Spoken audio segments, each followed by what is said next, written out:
Okay, let's dive into something truly fascinating today.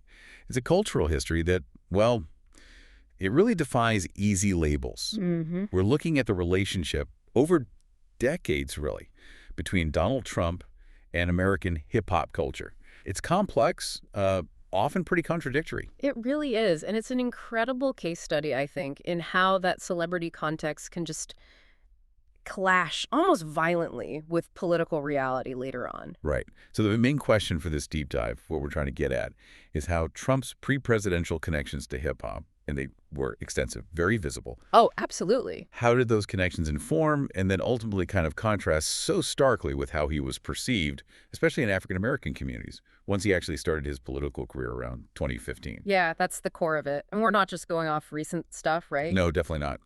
We've looked at documented evidence spanning, what, 3 decades? Mm-hmm. Musical references, tons of photos, public interactions. It's a deep well of material. And the initial thing that jumps out, the paradox, is just how much of a fixture Trump was in hip-hop for years, Mm. and generally a positive one before politics. It's fascinating because you're tracking this gradual erosion of context almost. We have solid proof, right, of this relationship working, thriving even across racial lines, but purely in that entertainment and business world For years. for years. Then boom, the second policy enters the picture.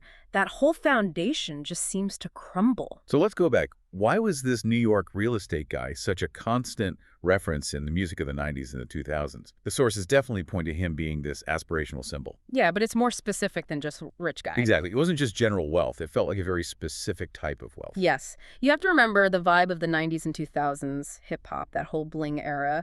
Trump, he kind of embodied that flashy New York, almost over the top success. Gold everything. Big buildings. Totally. And that meshed perfectly with hip hop's celebration of making it, of showing status. He was the name on the tower, the symbol of that high rise power. So rappers weren't just mentioning him as a success story. He was like the benchmark. He was the pinnacle, yeah, of that specific aspirational life they were rapping about. It wasn't just, one or two songs mentioning him. The sheer number of lyrical references before he ran for office really tells you something about his cultural weight back then. It does. The data's pretty clear. Like Rick Ross, for instance. Yeah. He apparently had the most mentions, 9 songs between, 2008 and 2015? Yep, Rick Ross leads the pack in that time frame. And that 7-year period alone, just before the political shift, shows how baked in he was to the language. And Nas was second, 7 songs, going back even further, 96 to 2012. Right. And then you see newer artists, too. Well, newer then, like Migos, Young Thug. Yeah. They both had 6 songs referencing him in similar periods. It wasn't just old school. It was carrying through. It was widespread, not isolated at all. Mm-hmm. Now, if you want, the perfect little case study of how he engaged with this, you got to look at Mac Miller, right? Oh, and Tiny Level. Oh, the Donald Trump song? Yeah, that was huge. A massive crossover hit. And Miller was open about it. It was a song about wanting to be rich and successful, using the Trump name as the shorthand for that ambition. But hang on, didn't Trump kind of go after him, like try to sue or demand royalties once the song got really big? Well, yes and no. And that's where the nuance is important, I think. Okay. Initially, yeah, there was noise about royalties, about getting paid, but then almost immediately he pivoted. He started boasting about it. Oh, okay. The sources we looked at documented nearly 50 tweets from Trump about that song. He went from pay me to basically claiming the song's millions of views, its huge success, was all because of his name being on it. So less appreciation, more leveraging it. Exactly. It shows active engagement. He saw the value in being that reference point. He was using the song's success to boost his own brand, which just underlines how comfortable he was playing in that celebrity business space. It was transactional. Okay, that makes sense. It proves the point the relationship was professional, maybe transactional, definitely seemed mutually beneficial at the time. Right. So let's shift gears a bit. From the lyrics, the shout-outs, to the actual documented real-world stuff, the photos. If the music was aspirational, the pictures show him physically in that world. And it's not just a few pictures. The volume is significant. Our sources noted, just in the Getty Images archive alone, over 200 photos. Trump with major hip-hop figures over decades at big events. Yeah, 200 that's a lot. That's sustained presence. It really is. And we're not just talking brief handshakes. There were some key long-term relationships documented. The most obvious one seems to be Sean P. Diddy Combs. Oh, definitely. Extensive documentation there. Photos together starting in the late 90s, running right through 2011. And Trump himself called Diddy a good friend publicly in 2012. And you can see that comfort level in specific examples, right? Like, they were at Fashion Week together back in '98. Trump went to Diddy's 29th birthday party that same year. Exactly. And maybe the biggest example, the one that really shows the integration, was that huge event at Mar-a-Lago in 2005. It was specifically to honor Diddy. Mar-a-Lago, wow. Yeah. And there are dozens of photos, Trump's the host, mingling, looking totally at ease with one of the absolute biggest names in hip-hop at the time. This wasn't just a quick photo op. This was Diddy being welcomed into his social and, business sphere. And it wasn't just Diddy, though.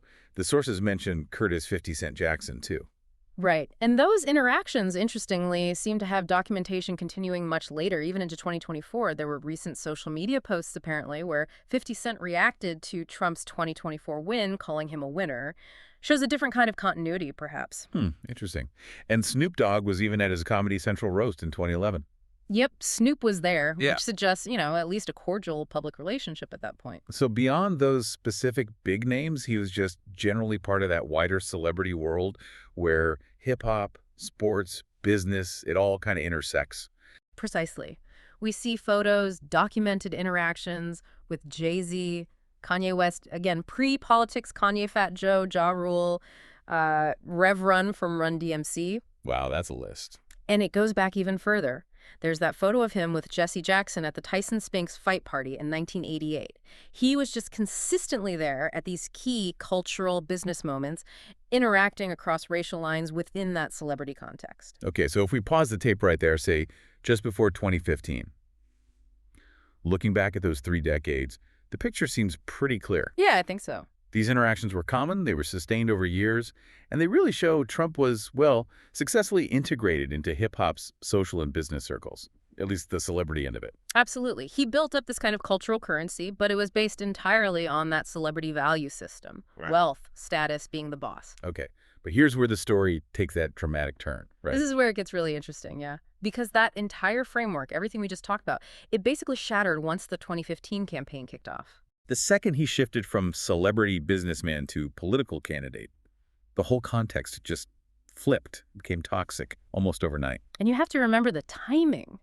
Hip-hop has deep roots in minority communities, and by 2015, it was becoming closely linked with the Black Lives Matter movement. There was this rapid, intense politicization happening within the culture itself. So the symbol of success, Trump the businessman, was suddenly divorced from Trump the political figure and his platform. Completely.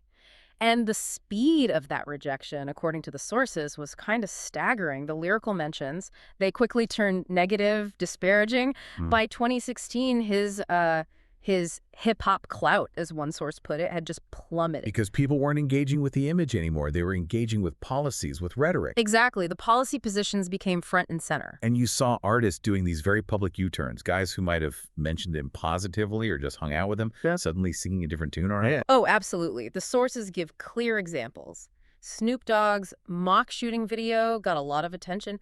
T.I. became really outspoken, very anti-Trump. And Kanye West, famously, deleted his earlier pro-Trump tweets after he got so much backlash from fans and peers. Right. The shift felt almost instantaneous in the public sphere. Okay, so this brings us to the core analytical question then.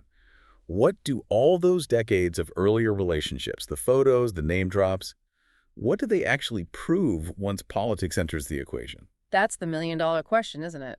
And the sources we reviewed argue pretty consistently that those early connections were based almost purely on mutual benefit within that specific entertainment business world. Access for the artist, maybe? Yeah. Cultural relevance for Trump. Something like that. It wasn't necessarily about a shared worldview on deeper issues like race or politics. It was about the transaction, the association within that celebrity sphere. Now, we should also mention the argument that gets made using this history, right? Supporters, like Donald Trump Jr., they've pointed to these exact photos, Trump with Diddy, Snoop, 50 Cent as evidence. Yes, as proof that he isn't racist. Or at least that he's comfortable and accepted across racial lines. And it's a powerful argument visually, because the photo record is so extensive, as we've said. It is. But the counterpoint, the critical analysis, is crucial here for you, the listener, to understand. Critics argue, pretty fiercely, that those celebrity photo ops, those business partnerships from years ago. They don't automatically mean anything about his broader attitudes or his policies towards African American communities. Exactly. There's a fundamental gap, they argue, between networking in the entertainment world and genuine political alignment or empathy. It's an ideological chasm, really. So the fact that the sentiment flipped so fast and so hard suggests the community itself was able and willing to make that separation. They That could separate Trump, the flashy mogul symbol. From Trump, the politician, whose rhetoric and proposed policies were seen by many in that community as deeply harmful or offensive. Right. So those decades of positive interactions were entirely contextual. Perfectly put. They were anchored in the specific context of entertainment, wealth, celebrity, but they turned out to be completely non-indicative, you could say, of shared values on core social issues. Like racial justice or economic policy affecting those communities. Exactly. The moment policy and political rhetoric took center stage, those older personal or transactional links just couldn't hold up. They became irrelevant or even liabilities. It really is a complex story. You've got this decades-long period of, well, apparent comfort, cross-racial professional ties in a very specific celebrity business world. Followed immediately by this near-total rejection once the context shifted to politics. So if we zoom out, what's the bigger picture takeaway here? Well, I think the whole saga really highlights the challenge, the fundamental difficulty of that celebrity-politician transition. Relationships, associations that work just fine, maybe are even beneficial in entertainment. They can become huge problems in politics. Precisely. Because once actual policy positions get defined, that old social cachet, the value he had as a businessman symbol, it just evaporated under the harsh light of political scrutiny. The rules are different. It's a really stark lesson in how context defines value, defines meaning. Absolutely. And maybe that brings us to a final thought, something for you, the listener, to consider. This whole documented history, it's a potent reminder, isn't it, that celebrity culture, business dealings, and actual political positions often operate in very different spheres. They seem connected, but maybe they aren't really. Right. So when we see those high-profile photos, those alliances in the news, Yeah.